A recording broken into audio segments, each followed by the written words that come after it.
What's up everyone, welcome back to my channel. So it's been quite some days that we had taken out the overwatered Graptovaria titubans. So today I will be going ahead and potting it. Now that I know that this particular succulent does not like excess moisture in the soil, so it's better to avoid plastic pots or ceramic pots. The best thing what we can do is go with an earthen pot, because this tends to help in pulling out the excess moisture in case if there is little extra water that we have added.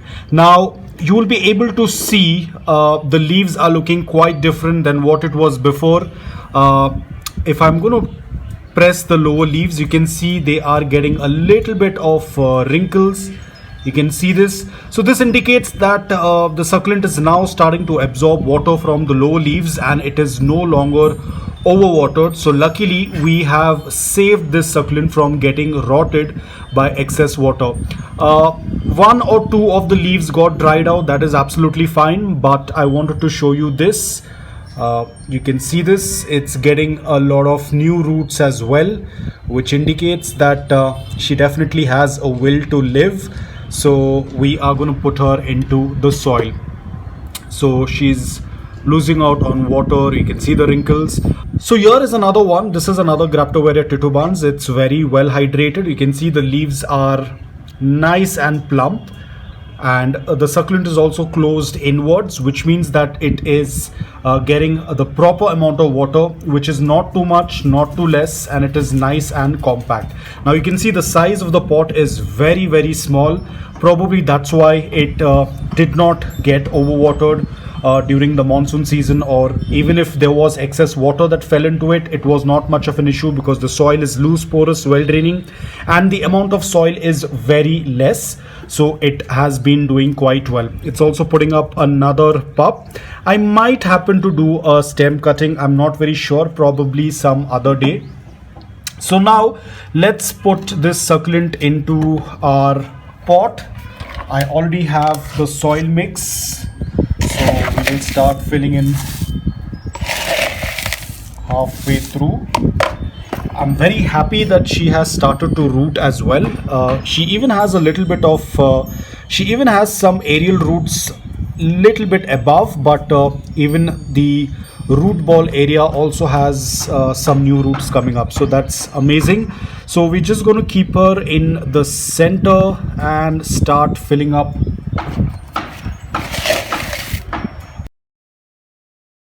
Now of course, even though she has wrinkles, I will not be going ahead and watering it her right away. She has just come out from a very bad episode of overwatering or excess water or excess moisture in the soil. So we want to give her some time to relax in this dry soil.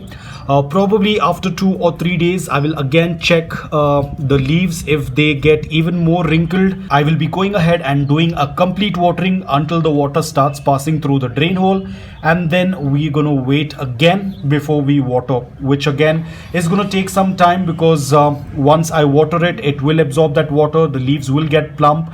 I think this one has not been watered for almost 2 weeks or 3 weeks, but I don't see any sign of it asking for water, even though the leaves are completely closed inwards. But when I touch the lower leaves, you can see they are very plump. Let me show you to you once again. You can see I'll go for the lowest leaf because that's where ideally the indication starts that they need water.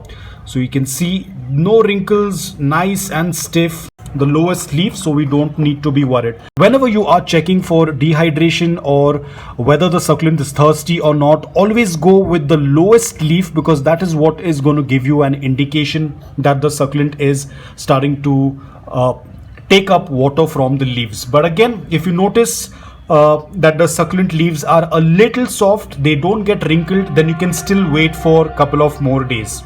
So the succulent was an indirect bright light. I will continue to keep it an indirect bright light because now she has been an indirect bright light for such a long period of time.